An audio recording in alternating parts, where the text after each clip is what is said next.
Hello students, welcome to Magnet Brains. मैं Rupali Verma. Magnet brains आपके लिए 100% फ्री एजुकेशन लेकर आता है। जैसा कि आज आप देख रहे हैं कि हम आपके लिए मैग्नेट ब्रेन्स टेस्ट पेपर लेकर आए हैं। तो ये आपके हर चैप्टर के अकॉर्डिंग हम करा रहे हैं और इसका PDF अभी तक आपको मिल चुका होगा और आज हम इसका सोल्यूशन लेकर आए हैं। तो देखिए, मैग्नेट ब्रेन यहाँ पर आपको दिख रहा है कि टेस्ट पेपर आपके लिए 100% फ्री है, क्लास 3rd से लेकर 12th तक। तो अब आप ये जान लीजिए कि ये सिर्फ ये पेपर फ्री नहीं है, आपको इसमें जितना भी मटेरियल मतलब हमारे ये चैनल पर जितने भी वीडियोस हैं मिलते हैं वो 100% फ्री मिलते हैं। और अब तो आपको बुक्स और ई बुक्स भी मिलने लगी हैं। तो ये बुक्स और ई बुक्स आपको किंडरगार्टन से लेकर क्लास 12th तक के सभी सब्जेक्ट की अवेलेबल है। इसमें बहुत ही अच्छा कंटेंट हमने आपको दिया है ताकि आपको पढ़ने में किसी भी तरह की कोई तकलीफ नहीं हो। साथ ही इसमें जितना भी अब इसको और ज़्यादा एफिशिएंट आपके लिए बनाने के लिए कि बहुत अच्छा तरीके से आप पढ़ सके, तो इसके लिए हमने इसको अलग अलग कैटेगरीज़ में डिवाइड किया है। जैसे कि आपका थ्योरी बुक्स होती हैं, फिर आपकी आती हैं MCQs बुक, आपकी एक्सरसाइज बुक्स आती हैं, साथ ही सैम्पल पेपर सोल्यूशन बुक्स हैं, टेस्ट पेपर सोल्यूशन बुक्स हैं। तो सभी तरह की बुक्स आपके लिए हम लेकर आए हैं। अब ये बात है कि ये बुक्स आपको मिलती कैसे हैं। तो ये बुक्स आपको मिलेंगी कैसे, नीचे डिस्क्रिप्शन बॉक्स में आपके पास में एक फॉर्म दिया गया है, बस आपको उस फॉर्म को फिल करना है। जैसे ही आप उसको फिल करके सबमिट करेंगे, हमारी टीम आपसे कांटेक्ट करेगी इसके लिए। तो बस इसको भी आप प्राप्त करके अपनी पढ़ाई अच्छे से कर सकते हैं। तो आते हैं आज पे। तो जैसे कि आप देख रहे हैं कि आज हम मैग्नेट ब्रेन टेस्ट पेपर लेकर आए हैं। तो इसका PDF आपको मिला है, आप सोल्यूशन इसका रेडी कर चुके हैं। अब सोल्यूशन तो आपने कर लिया है, लेकिन देखिए यहाँ पर दो तरह की चीज़ें हैं। आपको जो मिला है पेपर, उसमें ऑब्जेक्टिव और सब्जेक्टिव दोनों ही तरह के जो है आंसर क्वेश्चंस थे। तो अब आपने क्या किया, उसमें जो ऑब्जेक्टिव थे उसमें तो टिक मार्क था। सब्जेक्टिव लिखते समय क्या होता है, हम सभी के लिखने का तरीका अलग अलग होता है।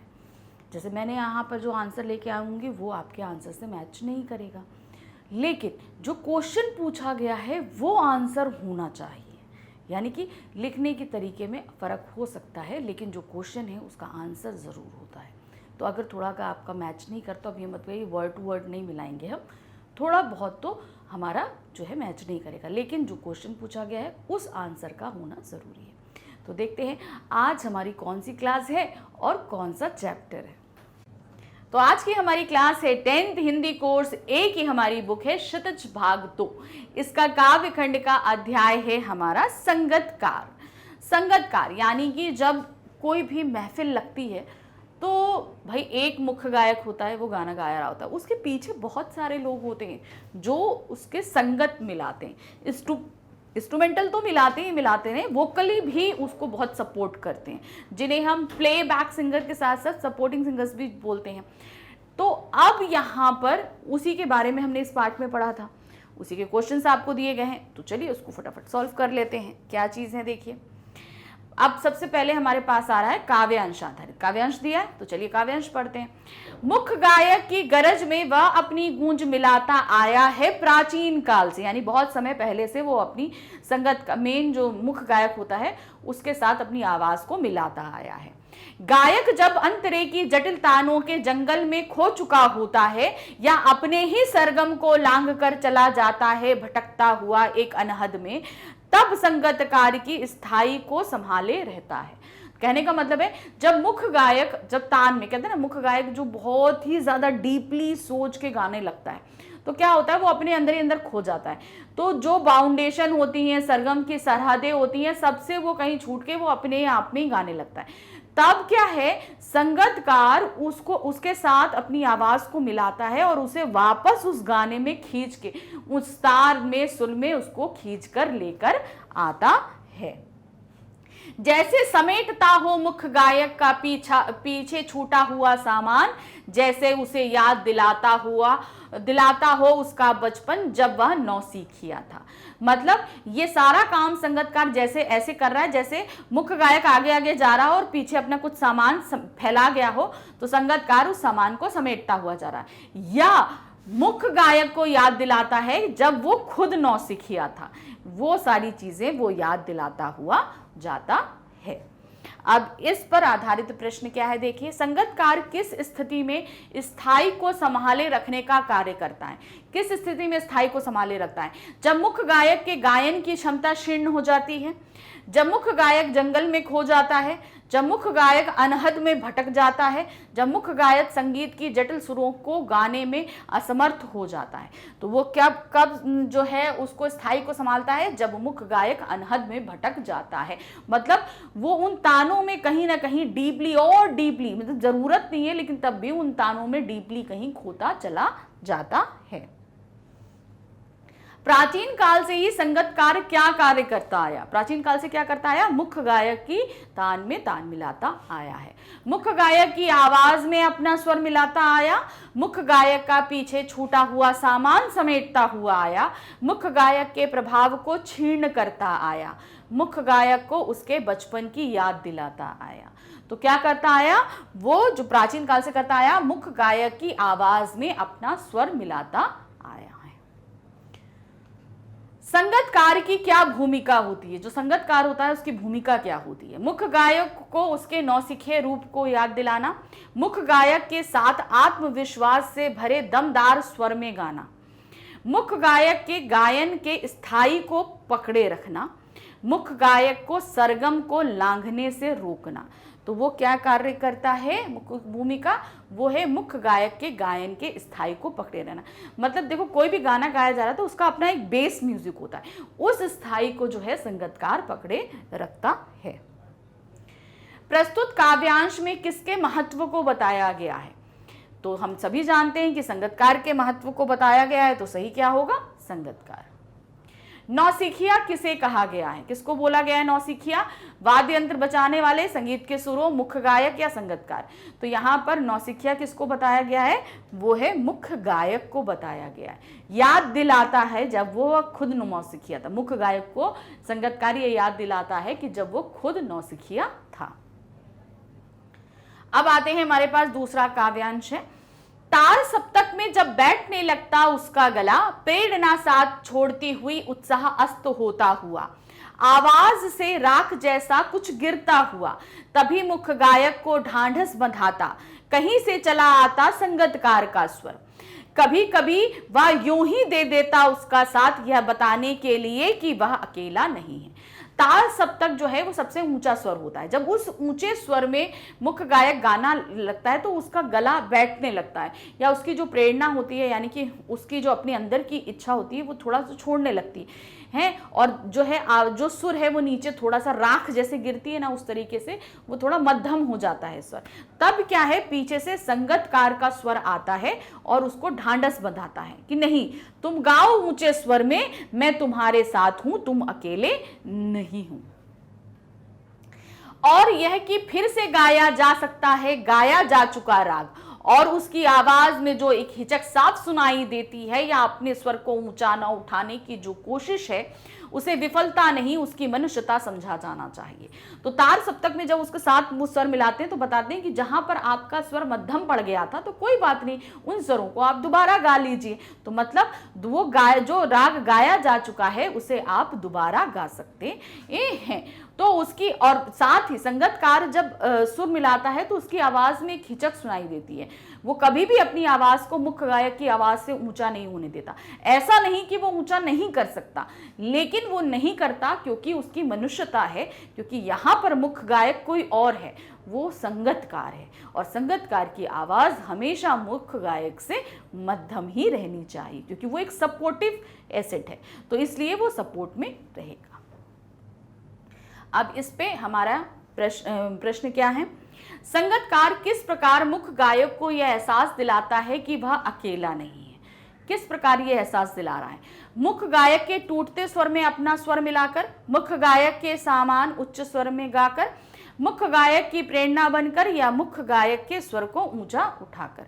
तो यहाँ पर जो सही है वो है मुख्य गायक के टूटते स्वर में अपना स्वर मिलाकर।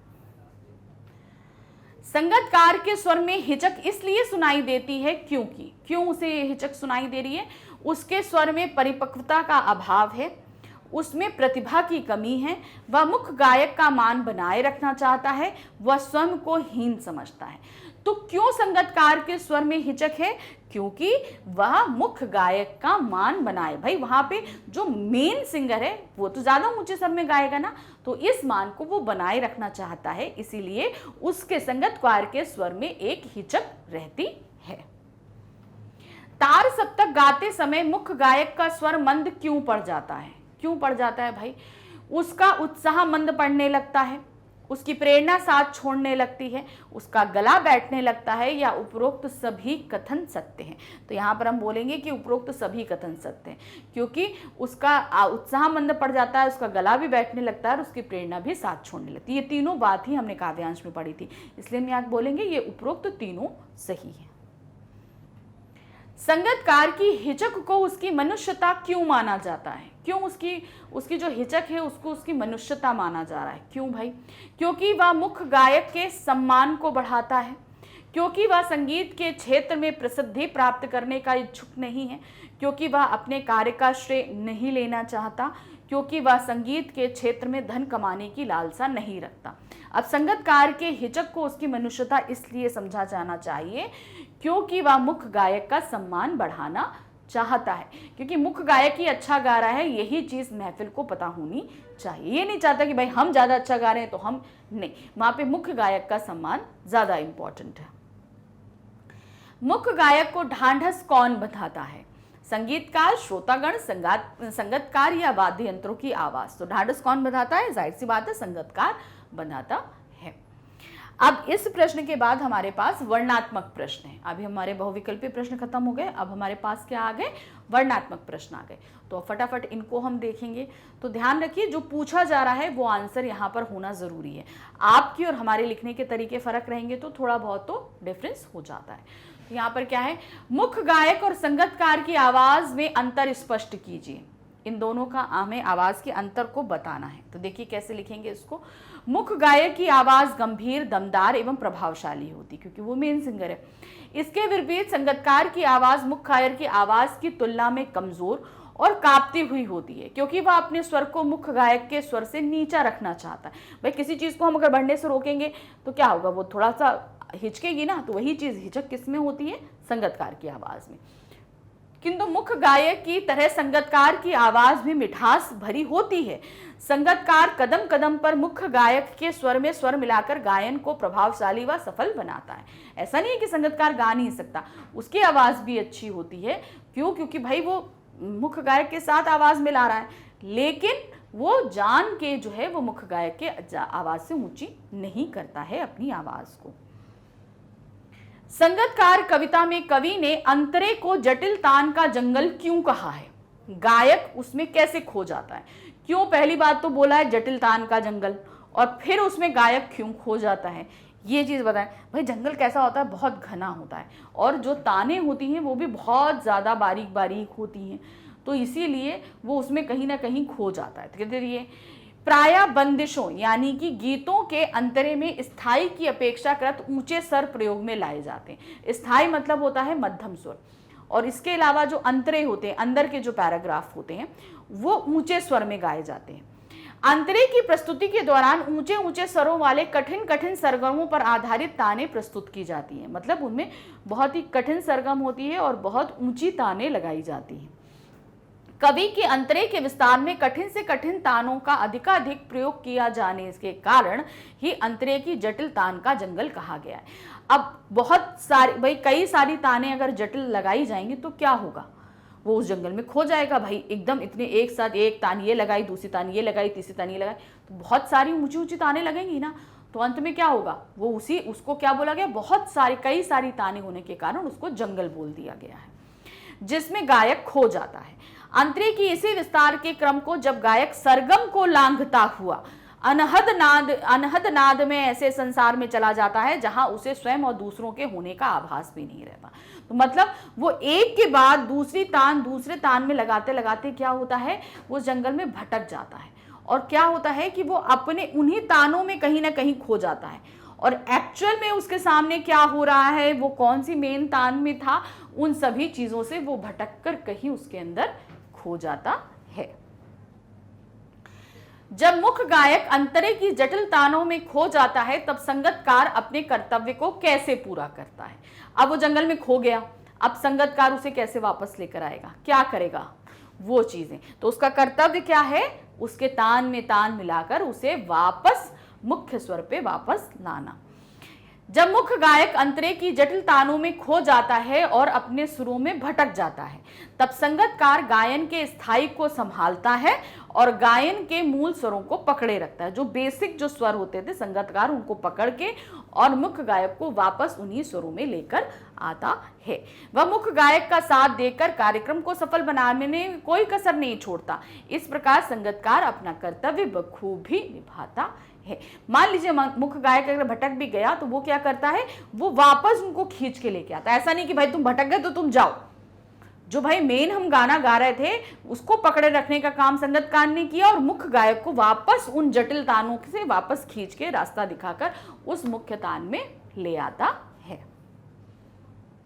संगीतकार मुख्य गायक का साथ देते समय अप्रत्यक्ष रूप से उसे क्या क्या याद दिलाता है, उसे क्या क्या याद दिलाता है। जब वो नौसिखिया था ये दिलाता है, वो अकेला नहीं है ये चीज याद दिलाता है ना। तो वो सारी चीजें आपको यहाँ मेंशन करनी है। तो क्या है, कई बार जब मुख्य गायक स्थाई या टेक को छोड़कर अंतरे का चरण पकड़ता है, यानी कि जब इस लाइन का मतलब क्या है, वो मुखड़ा गाया, मुखड़े के बाद वो कहाँ अंतरे में आया। अब अंतरे में जब वो मुख्य तानों में खो गया, ठीक है ना, अंतरे के चरण पकड़ता है यानी कि उस अंतरे में की गायन करने लगता है और तानों के जंगल में खो जाता है या अपने सरगम को लांघ कर एक अनहद में भटक जाता है। तब संगीतकार ही गाने के स्थायी को पकड़े रखता है। ऐसा लगता है जैसे वह उसे बचपन का दिन याद दिला रहा हो जब वह संगीत सीख रहा था और सरगम के स्वर से भटक जाया करता था। मतलब जब वो नया नया था, मुख्य गायक जब नौसिखिया था ना, तो क्या होता था, जब गाने बैठता था तो अक्सर अपने सरगम से भटक जाता था। तो उत्साह आपके उस्ताद होते हैं ना, वो टोक देते थे कि अरे तुम तो गलत गा रहे हो, सही गाओ। लेकिन यहाँ जब वो मुख्य गायक इतना फेमस गायक बन चुका है तो अब जब वो भटक रहा है तो उसको याद दिलाने का काम कौन करता है, संगीतकार करता है कि नहीं आप भटक गए हैं, उनको वापस लेके आने का काम करता है संगीतकार। सप्तक का अर्थ बताते हुए उसके भेदों के नाम बताइए। यहाँ पर सप्तक हमने पढ़ा ना, तार सप्तक, तो इसी तरीके से सप्तक 3 तरीके का होता है और सप्तक में 7 स्वर होते हैं। तो यहाँ पर इसको हम डिटेल में समझेंगे। देखिए, संगीत में 7 स्वरों के समूह को सप्तक कहते हैं। क्या होते हैं, 7 स्वरों को सप्तक कहा जाता है। ये 7 स्वर हैं, षडज, ऋषभ, गंधार, मध्यम, पंचम, धैवत और निषाद। इन्हीं नामों के पहले अक्षर को लेकर सा रे गा मा पा धा नी कहा गया है। सा रे गा मा पा धा नी सा। सप्तक में के 3 भेद होते हैं। एक है मंद्र सप्तक, मध्यम सप्तक और तार सप्तक। मंद्र मतलब एकदम धीमा सप्तक, मध्यम मतलब बीच का और तार सप्तक मतलब उच्च सप्तक, बहुत ही ऊंची तान में गाया जाने वाला। तार सप्तक से क्या तात्पर्य है, अब हम समझेंगे कि तार सप्तक क्या होता है। देखिए, संगीत में मुख्यतः 7 स्वर होते हैं। इन्हीं 7 स्वरों में आवाज को ऊंचा नीचा करके गाया जाता है। आवाज की ऊंचाई निचाई के आधार पर स्वरों के समूह को 3 सप्तकों में विभाजित किया गया। हमने 3 सप्तक अभी पढ़े, क्या थे, मंद सप्तक, मध्यम सप्तक और तार सप्तक। सबसे ऊंचे स्वरों वाले सप्तक तार सप्तक कहलाता है। इसका स्थान मध्यम सप्तक के बाद आता है। मतलब जब गाना शुरू होता है तो मध्यम सप्तक से शुरू होगा, फिर मध्यम सप्तक में मंद सप्तक से शुरू होगा, मंद सप्तक से फिर मध्यम में पहुंचेगा और फिर वो तार सप्तक में पहुंचता है। गायकों को गायन के दौरान कौन कौन सी कठिनाइयों का सामना करना पड़ता है। जब गायक गाना गाते हैं ना तो उन्हें और भी बहुत सारी कठिनाइयों का सामना करना पड़ता है। अब ये कठिनाइयाँ क्या होती हैं, देखिए यहाँ पर गायकों को गायन के दौरान निम्नलिखित कठिनाइयों का सामना करना पड़ता है। पहला है, अत्यधिक उतार चढ़ाव वाले रागों को गाते समय उनका गला बैठ जाता है। भाई देखिए, हम ही अगर लगातार बोलें या गाएं तो कैसे तो गला हमारा बैठ जाता है। जैसे हम आपको पढ़ाते हैं तो कभी कभी आप देखते हो ना, हमको हंसी आ जाती है, आती है ना हंसी, तो क्या होता है, वो हमारा कभी गला बैठ जाता है, कभी खांसी आ जाती है, कभी आवाज़ तेज हो जाती है, कभी धीमी हो जाती है। तो क्या होता है, कभी कभी पढ़ाते किसी टॉपिक में हम बहुत जोश में आ जाते हैं, तो आपको ज़ोर से पढ़ाने लगते हैं, उसी बीच हमारा गला बैठ जाता है, तो हम धीमे हो जाते हैं। तो ये सारी चीज़ें गाना गाते समय भी होती हैं, क्योंकि यहाँ पर तान कभी ऊंची रहती है, कभी नीची रहती है, कभी मध्यम रहती है, तो इस ऊंचाई नीचाई का सामना करना पड़ता है। गायन के दौरान जटिल तानों को गाते समय वह सरहद लांघकर अनहद में भटक जाता है। अब बहुत ही जटिल ताने भी होती हैं, आप लोगों ने तो गाने सुने हैं कैसे कैसे होते हैं। तो वो क्या होता है, अक्सर जो मूल जो हमारी तान होती है उससे कहीं अलग हट जाता है गायक। तार सप्तक जैसे रागों को गाते समय जब उसका गला बैठने लगता है तो वो निराश एवं हताश हो जाता है।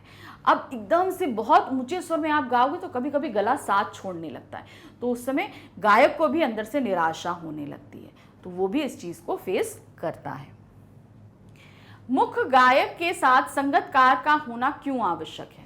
अब हमने यहाँ पर देखा, ये टॉपिक ही हम पढ़ रहे हैं संगतकार, क्यों मुख्य गायक के साथ संगतकार का होना आवश्यक है भाई, ये बताइए। देखिए, मुख्य गायक के साथ संगतकार का होना आवश्यक है क्योंकि मुख्य गायक अकेले गायन को पूर्ण करने में समर्थ नहीं होता है।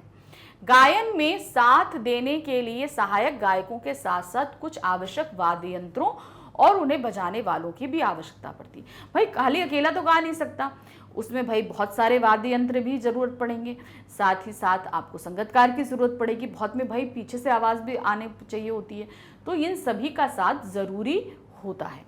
संगतकार ही मुख्य गायक की थकान भरी आवाज को सहारा देता है। भाई कोई भी, जैसे यहाँ कोई भी स्टेज प्ले होता है, आप देखते हैं कभी भी कुछ भी, अब तो रॉक कॉन्सर्ट्स वगैरह भी होने लगे हैं, तो उसमें क्या होता है आप देखते हो ना, जो मेन सिंगर होता है वो गाता है, लेकिन उसके पीछे कितने सारे इंस्ट्रूमेंटल वाले होते हैं, पीछे और भी सपोर्ट देने के लिए गाने वाले खड़े रहते हैं।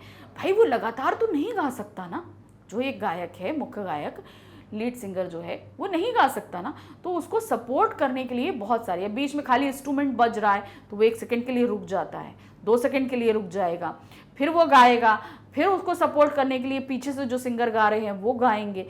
तो इसलिए ये सारी चीजें जरूरी होती हैं, जिसमें गायन की प्रस्तुति का अधोपांत स्थायी का स्वरूप कायम रहता है और मुख्य गायक सुर से भटक नहीं पाता है।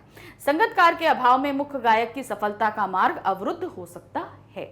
अगर मान लीजिए पीछे से ये सारे सपोर्टिव नहीं होंगे तो क्या मुख्य गायक अकेले गा पाएगा? नहीं गा पाएगा, वो ज्यादा से ज्यादा एक गाना गा पाएगा, उसके बाद वो फिर वो बहुत सारे गाने नहीं गा पाएगा। इसीलिए इन सब का पीछे से सपोर्ट बहुत जरूरी होता है। संगतकार की आवाज में दिखाई देने वाली हिचकिचाहट क्या प्रदर्शित करती है? क्या प्रदर्शित करती है? वो अपनी मनुष्यता दिखाता है कि मैं गा सकता हूं लेकिन नहीं गा रहा हूं। क्यों? क्योंकि यहाँ पर मुख्य गायक का मान सम्मान ज्यादा जरूरी है। तो यहाँ पर क्या है, संगतकार की आवाज की हिचकिचाहट उसकी कमजोरी को प्रदर्शित नहीं करती। वस्तुतः संगतकार अपनी पूरी आवाज से नहीं गाता, वह नहीं चाहता मुख्य गायक से उसकी आवाज तेज हो जाए, क्योंकि उसकी आवाज तेज होने से मुख्य गायक का प्रभाव क्षीण हो जाएगा, अर्थात उसका सम्मान उस महफिल में ज्यादा नहीं रहेगा। साथ ही संगतकार के हृदय में मुख्य गायक के प्रति श्रद्धा की भावना भी है, जिससे मुख्य गायक की तुलना में वह अपनी आवाज को दबाए हुए रखता है। कहने का मतलब है वो मुख्य गायक जितना अच्छा गा सकता है, इवन उससे भी ज्यादा अच्छा गा सकता है, लेकिन वो तब भी अपनी आवाज को दबा के रखता है। कारण ये रहता है क्योंकि वहां पर जो वो प्रोग्राम ऑर्गेनाइज किया गया है वो किसके लिए किया गया है? मुख्य गायक के लिए किया गया है। अब अगर वो अपनी आवाज ऊंची कर देगा तो उस लोग उस संगतकार को सुनने लगेंगे, तो उसका मुख्य गायक का प्रभाव क्षीण हो जाएगा। इसलिए वो अपनी आवाज में हिचकिचाहट को बनाए रखता है, और ये उसकी कमजोरी नहीं, उसकी मनुष्यता है। अब संगतकार जैसे व्यक्ति के जीवन में क्या उपयोगिता होती है, स्पष्ट रूप से समझाइए। संगतकार जैसे व्यक्ति के जीवन में क्या उपयोगिता होती है? सभी के जीवन में बहुत ज़्यादा उपयोगिता होती है। देखिए, सभी के जीवन में संगतकार जैसे व्यक्ति की अत्यंत उपयोगिता होती है। भाई हमें हमेशा किसी न किसी सबके सपोर्ट की ज़रूरत होती है। देखिए, आप बच्चे हैं, मम्मी पापा के सपोर्ट की ज़रूरत है, स्कूल जाते हैं, टीचर के सपोर्ट की ज़रूरत है, कोई स्पोर्ट्स खेलते हैं, कोई भी है, क्रिकेट है, फुटबॉल है, टेबल टेनिस है, कोई भी है, तो उसमें आपको अपने जो को प्लेयर्स हैं उनके सहयोग की ज़रूरत पड़ती है। तो यहाँ पर आप देख रहे हैं जैसे मुख्य गायक को संगीतकार की ज़रूरत पड़ती है, उसी तरह समाज में रहते हुए हमें भी हर जगह किसी न किसी के सहयोग की ज़रूरत पड़ती ही है। तो कह दिया आज भी प्रतिभा संपन्न प्रभावशाली व्यक्ति हैं, उनकी सफलता के पीछे केवल उनकी मेहनत नहीं होती, उसे बहुत से लोगों की सहायता मिलती है, तभी वह अपनी सफलता को बनाए रखता है। अब देखिए कितने बड़े बड़े उद्योगपति हुए, कितने बड़े बड़े लोग हैं, तो खाली उनकी सफलता का कारण खाली वो खुद नहीं है, उनको बहुत सारे लोगों ने सहयोग किया है तब वो सफल बने हैं, है ना। उदाहरण के लिए एक गायक को सफल बनाने में सहायक गायकों, वाद्य यंत्रों को बजाने वाले, निर्देशक आदि का योगदान रहता है। अतः संगीतकार जैसे व्यक्तियों के बिना किसी भी क्षेत्र में महानतम उपलब्धि हासिल नहीं की जा सकती। अगर आप किसी क्षेत्र में उपलब्धि हासिल करना चाहते हैं तो जाहिर सी बात है उस क्षेत्र में बहुत से लोग आपको सहयोग करेंगे, तभी आप सफल बन सकते हैं। तो यहाँ पर हमारा ये पार्ट पूरा खत्म हुआ। आपने इस पार्ट से रिलेटेड जो आपको टेस्ट पेपर मिला था, हम सभी ने मिलकर अच्छे से सॉल्व कर लिया। ऐसे और भी हैं, हम उनको भी लेकर आएंगे, तो उनको भी आप लोग फटाफट सॉल्व करिएगा। मैग्नेट ब्रेन्स आपको 100% फ्री एजुकेशन तो दे ही रहा था, अब वो आपके लिए बुक्स और ई बुक्स भी लेकर आया है। ये बुक्स आपको मिल रही हैं किंडरगार्टन से लेकर क्लास 12 तक के सभी सब्जेक्ट्स के लिए। इसमें बहुत ही अच्छा कंटेंट दिया गया है, साथ ही इसे बहुत अच्छा से आप और पढ़ सकें, इसके लिए हमने इसे अलग अलग कैटेगरीज में डिवाइड किया है। जैसे कि आप देख सकते हैं कि हम डिटेल एक्सप्लेनेशन पढ़ते हैं, यानी कि थ्योरी पढ़ते हैं, तो आपके लिए थ्योरी बुक्स अलग से हैं। हम एमसीक्यूज पढ़ते हैं तो एक एमसीक्यू बुक आपके लिए अलग से दी गई है। फिर आगे और भी है, कंप्लीट चैप्टर रिवीजन है, सैम्पल पेपर्स हैं, तो कई तरीके की हम जो कैटेगरीज आपको पढ़ाते हैं वो सभी अब आपके लिए अलग अलग बुक्स में अवेलेबल है। अब इन्हें आप प्राप्त कैसे कर सकते हैं, तो इन्हें प्राप्त करने के लिए नीचे डिस्क्रिप्शन बॉक्स में आपको एक फॉर्म दिया गया है, उस फॉर्म को आप फिल करके सबमिट कीजिए। हमारी टीम आपसे जल्दी कांटेक्ट करेगी रिगार्डिंग द बुक्स।